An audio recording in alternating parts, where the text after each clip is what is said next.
LLM के जितने भी हिंदी मीडियम के स्टूडेंट्स हैं, ये वीडियो उन्हीं के लिए है।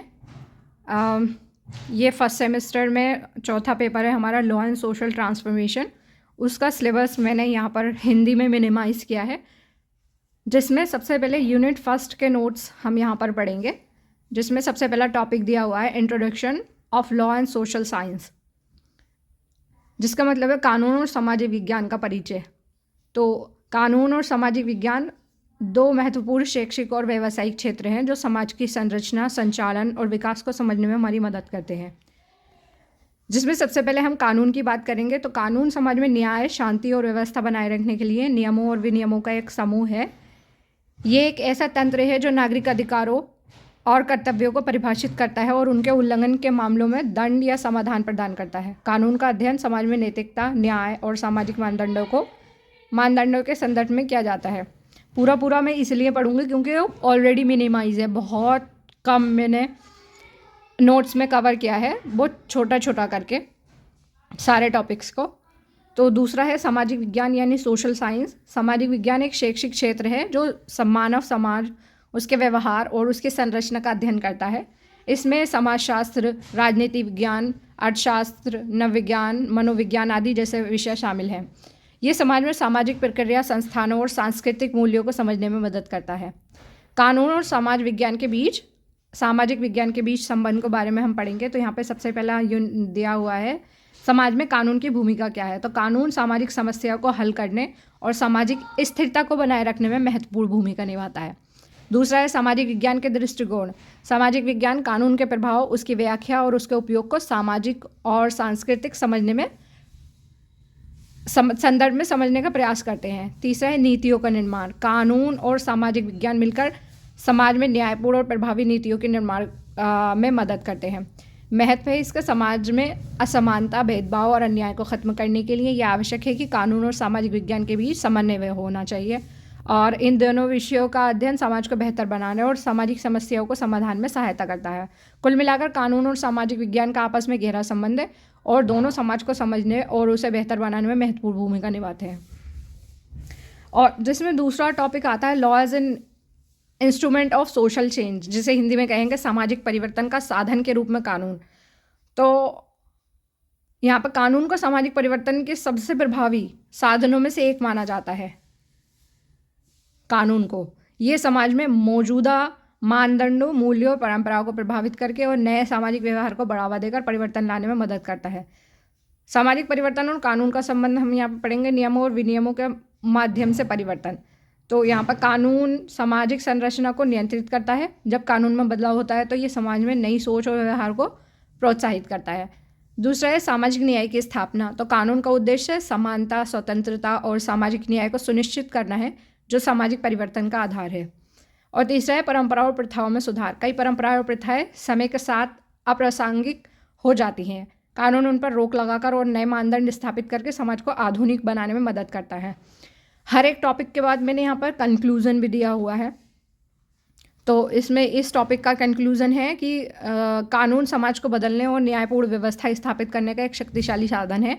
ये सामाजिक असमानता, अन्याय और भेदभाव को खत्म करने में मदद करता है। हालांकि इसके प्रभावी उपयोग के लिए आवश्यक है कि इसे समाज में जागरूकता, शिक्षा और क्रियान्वयन के साथ जोड़ा जाए।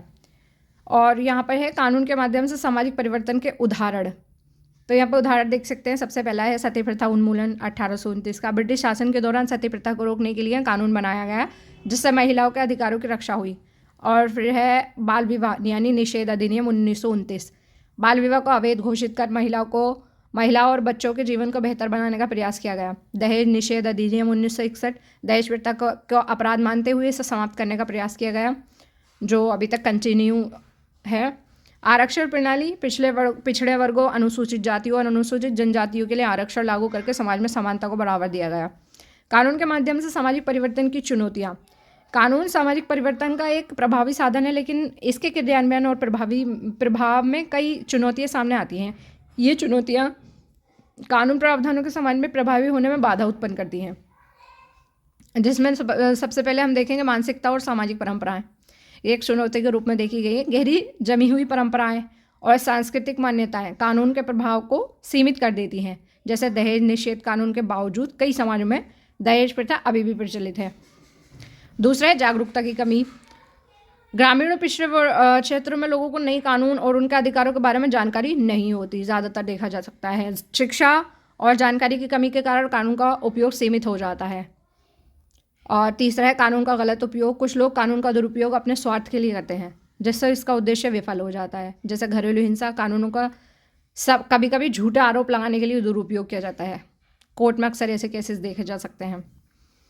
और चौथा है अपर्याप्त क्रियान्वयन तंत्र। पुलिस और न्यायपालिका जैसे संस्थानों के कार्यक्षमता और ईमानदारी पर सवाल उठते हैं। कई बार कानून का प्रभावी क्रियान्वयन नहीं हो पाता, जिससे इसका लाभ समाज तक नहीं पहुंचता। और पांचवा है राजनीतिक हस्तक्षेप। राजनीतिक दल और नेताओं के स्वार्थी एजेंडे कानून के सही क्रियान्वयन में बाधा डालते हैं। ऑफ कोर्स कई बार राजनीति दबाव के कारण कानूनों को सही तरीके से लागू नहीं किया जाता। छठा है धीमी न्याय प्रणाली। न्यायिक प्रणाली में देरी कानून के प्रभाव को कमज़ोर कर देती है। ऑब्वियसली न्याय मिलने में देरी लोगों का कानून में विश्वास कम हो सकता है। सातवां है सामाजिक असमानता। समाज में गरीबी, अशिक्षा और भेदभाव जैसे कारक कानून के प्रभाव को कम करते हैं। कमज़ोर और हाशिए पर रहने वाले वर्गों के लिए कानून तक पहुंच कठिन हो जाती है। आठवां है कानून और व्यवहार में अंतर। कई बार कानून बनाने वालों और समाज के बीच संवाद की कमी के कारण कानून व्यवहारिक नहीं होते। इससे समाज में कानून को स्वीकार करने में दिक्कत होती है। 9वां पॉइंट है इसमें संसाधनों की कमी। कानून के प्रभावी क्रियान्वयन के लिए पर्याप्त वित्तीय और मानव संसाधन उपलब्ध नहीं होते, जैसे ग्रामीण क्षेत्रों में न्याय और सुरक्षा तंत्र की कमी। 10वां है जन प्रतिरोध। कुछ कानून चाहे वे प्रगतिशील क्यों ना हो, समाज के एक वर्ग द्वारा विरोध का सामना करते हैं। जैसे 3 तलाक कानून को लेकर कुछ समुदायों में विरोध देखा गया। इसमें कंक्लूजन निकलता है कि कानून सामाजिक परिवर्तन लाने का एक प्रभावी साधन है, लेकिन इसकी विफलता समाज में जागरूकता, शिक्षा, कार्यान्वयन तंत्र और जनता के सहयोग पर निर्भर करती है। इन चुनौतियों को दूर करने के लिए सरकार, समाज और नागरिकों के बीच सामूहिक प्रयास की आवश्यकता है। और दूसरा पॉइंट हम इसी में देखेंगे impact of law on social development, जिसे हम हिंदी में कहेंगे सामाजिक विकास पर कानून का प्रभाव। कानून समाज को व्यवस्थित और न्यायपूर्ण बनाने का एक महत्वपूर्ण उपकरण है। जैसे कि हम सब जानते ही हैं ये बात, ये सामाजिक विकास में एक मजबूत आधार प्रदान करता है। कानून सामाजिक जीवन के विभिन्न पहलुओं को नियंत्रित करता है, जैसे शिक्षा, स्वास्थ्य, आर्थिक समानता और मानव अधिकार, जो समाज के विकास में योगदान करते हैं। कानून का सामाजिक विकास पर प्रभाव। सबसे पहले हम देखेंगे इसी में सामाजिक समानता की स्थापना। कानून सामाजिक भेदभाव जैसे जाति, लिंग और धर्म के आधार पर असमानता को समाप्त करने में मदद करता है। उदाहरण के तौर पर हम देखेंगे अनुसूचित जाति और अनुसूचित जनजाति अत्याचार निवारण अधिनियम, जो दलितों और पिछड़े वर्गों के अधिकारों की रक्षा करता है। दूसरा पॉइंट इसी में दिया गया है महिलाओं के सशक्तिकरण में योगदान। महिलाओं के अधिकारों की रक्षा और उनकी स्थिति सुधारने के लिए कानून बनाए गए। उदाहरण के लिए दहेज निषेध अधिनियम 1961 और घरेलू हिंसा अधिनियम 2005। और तीसरा शिक्षा और स्वास्थ्य में सुधार। शिक्षा और स्वास्थ्य जैसे मौलिक अधिकारों को सुनिश्चित करने के लिए कानून लागू किए गए। उदाहरण के तौर पर देखा जा सकता है शिक्षक अधिकार अधिनियम 2009 और राष्ट्रीय स्वास्थ्य मिशन। चौथा है बाल अधिकारों की सुरक्षा। बच्चों को शोषण और बाल मजदूरी से बचाने के लिए कानून बनाए गए। उदाहरण के तौर पर बाल मजदूरी निषेध और विनियमन अधिनियम और जुवेनाइल जस्टिस एक्ट वगैरह। और पांचवा आर्थिक विकास और समानता, जिसमें देखा जा सकता है कानून आर्थिक असमानता को कम करने और समाज के वंचित वर्गों को मुख्यधारा में लाने में मदद करता है। उदाहरण के तौर पर देख सकते हैं भूमि सुधार कानून और आरक्षण नीति। छठा है सामाजिक बुराइयों को उन्मूलन। सती प्रथा, बाल विवाह और दहेज जैसी सामाजिक बुराइयों को खत्म करने में कानून ने महत्वपूर्ण भूमिका निभाई है। उदाहरण के तौर पर हम देख सकते हैं सती निषेध अधिनियम 1987 और बाल विवाह निषेध अधिनियम 1929। सातवां पॉइंट हम देखेंगे मानव अधिकारों की सुरक्षा। कानून मानव अधिकारों की रक्षा करता है और हर नागरिक को गरिमा के साथ जीने का अधिकार देता है। उदाहरण के तौर पर भारतीय संविधान की अनुच्छेद 21 कहते हैं जीवन और स्वतंत्रता का अधिकार देखा जा सकता है। आठवां है सामाजिक सुरक्षा का प्रावधान। कानून गरीबों, बुजुर्गों, विकलांगों के लिए सामाजिक सुरक्षाएं प्रदान करता है। उदाहरण के तौर पर महात्मा गांधी राष्ट्रीय ग्रामीण रोजगार गारंटी अधिनियम। मनरेगा। नवा है पर्यावरण संरक्षण और सतत विकास। पर्यावरण को संरक्षित करने और प्राकृतिक संसाधनों के सतत उपयोग के लिए कानून लागू किए गए हैं। उदाहरण के लिए पर्यावरण संरक्षण अधिनियम 1986। 10वां है न्याय और शांति की स्थापना। कानून समाज में शांति और व्यवस्था बनाए रखने में मदद करता है। अपराध और हिंसा को नियंत्रित करने के लिए आपराधिक कानून लागू किए जाते हैं। इसमें इस पॉइंट का कंक्लूजन निकलता है कि कानून समाज के विकास में महत्वपूर्ण भूमिका निभाता है। यह न केवल सामाजिक समस्याओं का समाधान करता है बल्कि समाज में समानता, न्याय और प्रगति सुनिश्चित करता है। एक न्यायपूर्ण और संतुलित समाज बनाने के लिए कानून का प्रभावी कार्यान्वयन और जागरूकता अत्यंत आवश्यक है। अच्छा, मैं आप सबसे कहना चाहती हूँ कि इसको सुनने से पहले आप अपना सिलेबस भी साथ में लेकर बैठिएगा, जिसमें अगला पॉइंट आता है law as a product of tradition and culture. परंपरा और संस्कृति का उत्पाद के रूप में कानून। कानून किसी भी समाज की परंपराओं, संस्कृतियों और सामाजिक मूल्यों का प्रतिबिंब होता है। ये समाज के ऐतिहासिक, सांस्कृतिक और नैतिक दृष्टिकोणों से निर्मित होता है। कानून केवल नियमों और विनियमों का समूह नहीं है, बल्कि समाज की सामूहिक चेतना और विचारधारा का प्रतिनिधित्व करता है। परंपरा और संस्कृति का कानून निर्माण में योगदान। यहाँ पर क्या दे रखा है? सबसे पहले पॉइंट दे रखा है इन्होंने, सामाजिक मानदंड और आदर्श। कानून अक्सर उन सामाजिक मानदंडों और आदर्शों पर आधारित होते हैं जो किसी समाज में लंबे समय से चले आ रहे हैं। उदाहरण के तौर पर भारतीय समाज में सत्य और अहिंसा जैसे नैतिक मूल्यों का प्रभाव। धार्मिक और सांस्कृतिक प्रभाव। कई बार धार्मिक और सांस्कृतिक परंपराओं से प्रेरित होते हैं। उदाहरण के तौर पर भारत में हिंदू विवाह अधिनियम 1955 और मुस्लिम पर्सनल लॉ। और अगला पॉइंट है लोक रीति रिवाजों का प्रभाव। लोक परंपराएं और रीति रिवाज स्थानीय स्तर पर कानून बनाने की प्रक्रिया को प्रभावित करते हैं। उदाहरण के तौर पर आदिवासी समुदाय के रीति रिवाजों का प्रभाव उनके अधिकारों और कानूनी व्यवस्थाओं पर। और अगला पॉइंट है सामाजिक संरचना और मूल्य। समाज की संरचना जैसे जाति, वर्ग और परिवार की प्रणाली कानून निर्माण को प्रभावित करती है। उदाहरण के तौर पर संयुक्त परिवार की अवधारणा के आधार पर उत्तराधिकारी और संपत्ति के कानून। और अगला पॉइंट है नैतिकता और न्याय की अवधारणा। परंपरा और संस्कृति नैतिकता और न्याय की भावना को परिभाषित करती है, जो कानून के मूलभूत सिद्धांत है। परंपरा और संस्कृति के प्रभावित कानून को उदाहरण देखे जा सकते हैं। धार्मिक विवाह कानून, अलग अलग धर्म के लिए अलग अलग विवाह कानून जैसे हिंदू विवाह अधिनियम और मुस्लिम पर्सनल लॉ। जमींदारी प्रथा और भूमि सुधार कानून, ऐतिहासिक और सांस्कृतिक संदर्भ में जमींदारी प्रथा को समाप्त करने के लिए भूमि सुधार कानून बनाए गए। और पर्यावरण और वन कानून, जिसमें वन और प्रकृति संरक्षण के लिए स्थानीय आदिवासी परंपराओं का ध्यान रखा गया। दहेज और बाल विवाह विरोधी कानून, जिसमें समाज की कुरीतियों को दूर करने के लिए परंपरा और संस्कृति से प्रेरित कानून शामिल हैं। परंपरा और संस्कृति आधारित कानून की सीमाएं, यहाँ आधुनिक समाज के साथ तालमेल की कमी।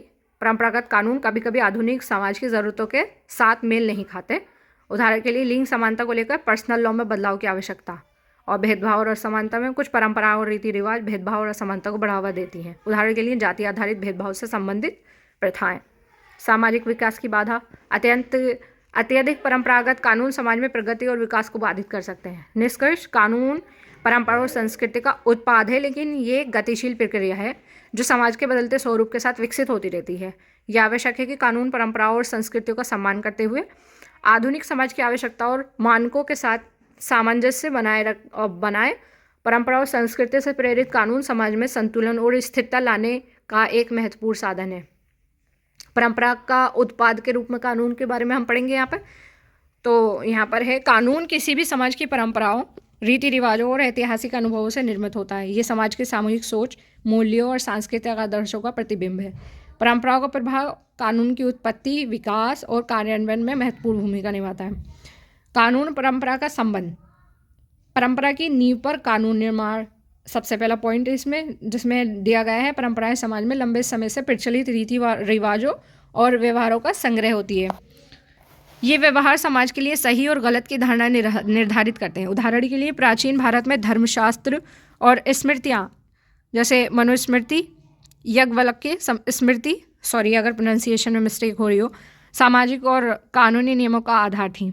परंपराओं से कानून की स्थिरता। परंपराओं पर आधारित कानून लोगों द्वारा अधिक स्वीकार्य होते हैं क्योंकि वे समाज की सामूहिक मानसिकता के अनुरूप होते हैं। उदाहरण के लिए हिंदू विवाह अधिनियम में परंपरागत विवाह विधियों का समावेश। सामाजिक नियमों का कानूनी स्वरूप। तो समाज में स्थापित परंपराएं धीरे धीरे औपचारिक नियमों में बदल जाती हैं। उदाहरण के लिए ग्राम पंचायतों के निर्णय और रीति रिवाजों का कानूनी मान्यता प्राप्त करना। परंपरा आधारित कानूनों को उदाहरण है पर्सनल लॉ, जिसमें दिया गया है विभिन्न धर्मों और समुदायों की परंपराओं के आधार पर विवाह, संपत्ति और उत्तराधिकार के कानून बनाए गए हैं। उदाहरण हिंदू पर्सनल लॉ, मुस्लिम पर्सनल लॉ। आदिवासी कानून सामाजिक समाजों के परंपराओं और रीति रिवाजों को मान्यता देकर उनके अधिकारों की रक्षा के लिए विशेष कानून बनाए गए। उदाहरण के लिए छत्तीसगढ़ और झारखंड के आदिवासी क्षेत्रों में भूमि अधिकार कानून। संविधान और परंपरा का संबंध। भारतीय संविधान में परंपरा और आधुनिकता का समन्वय है। उदाहरण के लिए संविधान की प्रस्तावना में न्याय, स्वतंत्रता, समानता जैसे आदर्श भारतीय परंपराओं का प्रतिबिंब है। परंपरा आधारित कानूनों की सीमाएं। अप्रासंगिक परंपराएं। कुछ परंपराएं समय के साथ साथ अप्रासंगिक हो जाती हैं और सामाजिक विकास में बाधा बनती हैं। उदाहरण के लिए दहेज प्रथा और बाल विवाह। समानता और आधुनिकता के साथ संघर्ष। परंपराओं पर आधारित कानून कभी कभी आधुनिक समाज की ज़रूरतों और समानता के सिद्धांतों से टकराते हैं। उदाहरण के लिए महिला अधिकारों से संबंधित पर्सनल लॉ में सुधार की आवश्यकता है। सामाजिक भेदभाव, जाति, लिंग और धर्म आधारित भेदभावपूर्ण परंपराएं कानून में असमानता पैदा कर सकती हैं। निष्कर्ष। कानूनी परंपरा का उत्पाद कानून परंपरा का उत्पाद है, लेकिन ये एक स्थिर प्रक्रिया नहीं है। समय के साथ समाज की बदलती ज़रूरतों और मूल्यों के आधार पर कानून में बदलाव की आवश्यकता होती है। एक आदर्श समाज के लिए यह आवश्यक है कि परंपरा और आधुनिकता के बीच संतुलन बनाते हुए कानून बनाए और लागू किया जाए। अब हम देखेंगे यहाँ पर law as a product of culture. कानून संस्कृति का उत्पाद। कानून समाज की संस्कृति का प्रतिबिंब है। ये समाज की मान्यताओं, मूल्यों, रीति रिवाजों और सांस्कृतिक आदर्शों से प्रेरित होते हैं। संस्कृति किसी भी समाज के व्यवहार, सोच और नैतिकता को परिभाषित करते हैं और कानून इन सांस्कृतिक पहलुओं को औपचारिक रूप में स्थापित करता है। कानून और संस्कृति का संबंध। संस्कृति की परिभाषा और प्रभाव। संस्कृति में समाज के परंपरागत रीति रिवाज, भाषा, धर्म, कला और सामूहिक आदर्श शामिल होते हैं। ये समाज में सही और गलत की धारणा को प्रभावित करती हैं। कानून इन्हीं सांस्कृतिक आदर्शों को औपचारिक रूप से स्थापित करके समाज में अनुशासन और न्याय सुनिश्चित करता है। सांस्कृतिक विविधता और कानून। अलग अलग संस्कृतियों वाले समाज में विभिन्न प्रकार के कानून बनते हैं। उदाहरण के लिए भारत जैसे विविधतापूर्ण देश में विभिन्न धर्मों और संस्कृतियों के लिए अलग अलग कानून, अलग अलग पर्सनल लॉ। संस्कृति और नैतिकता। समाज की सांस्कृतिक नैतिकता कानून निर्माण की दिशा तय करती है। उदाहरण के लिए भारतीय संस्कृति में सत्य और अहिंसा का महत्व, जो भारतीय दंड संहिता IPC और संविधान में भी झलकता है। संस्कृति आधारित कानूनों के उदाहरण हैं धार्मिक और पर्सनल लॉ, हिंदू विवाह अधिनियम, मुस्लिम पर्सनल लॉ और पारसी विवाह और तलाक अधिनियम विभिन्न संस्कृतियों और धर्मों की परंपराओं और मान्यताओं पर आधारित है। भाषा और क्षेत्रीय कानून। क्षेत्रीय और सांस्कृतिक विविधता के आधार पर भाषा और स्थानीय रीति रिवाजों से संबंधित कानून। उदाहरण के तौर पर क्षेत्रीय भाषाओं की मान्यता संविधान की 8वीं अनुसूची में प्रावधान किया गया है। पर्यावरण और प्रकृति संरक्षण। भारतीय संस्कृति में प्रकृति के प्रति सम्मान को ध्यान में रखते हुए पर्यावरण संरक्षण कानून बनाए गए। उदाहरण के लिए पर्यावरण संरक्षण अधिनियम 1986। महिला और बच्चों के अधिकार। भारतीय संस्कृति में परिवार और महिला सशक्तिकरण को महत्व दिया गया है, जो दहेज निषेध अधिनियम और बाल विवाह निषेध अधिनियम जैसे कानूनों में परिलक्षित होता है। संस्कृति आधारित कानूनों की सीमाएं। परंपरागत प्रथाओं का दुरुपयोग। कुछ सांस्कृतिक प्रथाएं जैसे दहेज प्रथा और ऑनर किलिंग कानून और न्याय के आदर्शों के खिलाफ हो सकती हैं। आधुनिकता और प्रगति के साथ संघर्ष। सांस्कृतिक परंपराओं पर आधारित कानून कभी कभी आधुनिक समाज के ज़रूरतों और समानता के सिद्धांतों से मेल नहीं खाती। उदाहरण के लिए महिलाओं का अधिकार और लिंग समानता से संबंधित विवाद। सांस्कृतिक भेदभाव। सांस्कृतिक विविधता के नाम पर कुछ कानून समाज में भेदभाव और असमानता को बढ़ावा दे सकते हैं। निष्कर्ष। कानून समाज की संस्कृति का उत्पाद है, लेकिन ये स्थिर नहीं है। जैसे जैसे संस्कृति समय के साथ बदलती है, कानून को भी समाज की नई ज़रूरतों के अनुसार परिवर्तित किया जाता है।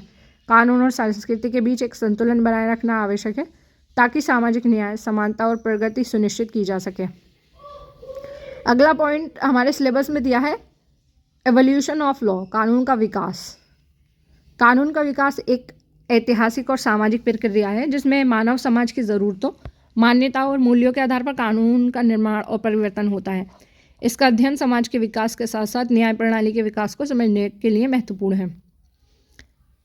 कानून का प्रारंभिक काल। आदिम समाज का कानून। आदिम समाज में कोई लिखित कानून नहीं था। कानून का आधार मौखिक परंपराएं, रीति रिवाज और धार्मिक मान्यताएं ही थी। विवादों का निपटारा मुखिया या समुदाय द्वारा किया जाता था। और धार्मिक कानून, जैसे जैसे समाज विकसित हुआ धार्मिक मान्यताओं ने कानून का रूप ले लिया। भारत में धर्मशास्त्र, मनुस्मृति, याज्ञवल्क्य स्मृति और यूरोप में बाइबल आधारित कानूनों का विकास हुआ। अपराध और दंड को धर्म से जोड़कर देखा गया। प्राचीन काल का कानून, मेसोपोटामिया का कानून, हम्मुराबी का कोड, बाइबेलियन कोड ऑफ हम्मुराबी दुनिया के सबसे पुराने लिखित कानूनों में से एक है। इसमें न्याय, संपत्ति और पारिवारिक मामलों से जुड़े नियम शामिल थे। भारत में प्राचीन कानून, धर्मशास्त्र और स्मृतियाँ, मनुस्मृति, नारद स्मृति मुख्य आधार थे। समाज और धार्मिक कर्तव्यों को महत्वपूर्ण माना गया। रोमन कानून की बात करें तो रोमन साम्राज्य में जस्टिनियन कोड ने एक व्यवस्थित कानून प्रणाली का निर्माण किया। यह आधुनिक कानून की नींव मानी जाती है। मध्यकालीन कानून, फ्यूडल सिस्टम, भूमि आधारित कानून विकसित हुए। राजा और सामंत कानून का मुख्य स्रोत थे। धार्मिक संस्थाओं का कानून पर प्रभाव बढ़ा। इस्लामिक कानून यानी शरिया कानून, इस्लामिक साम्राज्य के विस्तार के साथ शरिया कानून का प्रसार हुआ। व्यक्तिगत, पारिवारिक और सामाजिक मामलों में इसका प्रभाव देखा गया। आधुनिक काल का कानून, प्रकृति, न्याय और सामाजिक अनुबंध। 17वीं और 18वीं शताब्दी में जॉन लॉक, रूसो और हॉब्स जैसे विचारकों ने कानून की प्रकृति और उद्देश्य पर चर्चा की। समाज और विचार के बीच अनुबंध की अवधारणा विकसित हुई। ब्रिटिश औपनिवेशिक कानून, भारत में ब्रिटिश शासन के दौरान भारतीय कानून में ब्रिटिश कानून का समावेश हुआ। 1860 से 1860 में भारतीय दंड संहिता यानी इंडियन पीनल कोड लागू की गई, जो अब भारतीय न्याय संहिता बन गई है। संवैधानिक कानून, आधुनिक समाज में लिखित संविधान के आधार पर कानून बनाया गया। भारत का संविधान 1950 देश का सर्वोच्च कानून है। आधुनिक युग में कानून का विकास, जिसमें सबसे पहले देखेंगे अंतर्राष्ट्रीय कानून। वैश्वीकरण के कारण अंतर्राष्ट्रीय कानून को महत्व बढ़ा।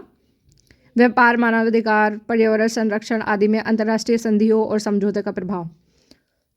डिजिटल और साइबर कानून, तकनीक विकास के साथ साइबर अपराधों और डेटा सुरक्षा के लिए नए कानून बनाए गए। मानवाधिकार कानून, आधुनिक समाज में व्यक्तियों के अधिकारों को प्राथमिकता दी गई। समानता और स्वतंत्रता और न्याय को बढ़ावा देने वाले कानून बनाए गए। निष्कर्ष, कानून का विकास समाज के सांस्कृतिक, धार्मिक, आर्थिक और राजनीतिक बदलावों के साथ जुड़ा हुआ है। ये एक निरंतर प्रक्रिया है जो वर्तमान और भविष्य की चुनौतियों का समाधान प्रदान करने के लिए समय समय पर लागू किया जा सकता है।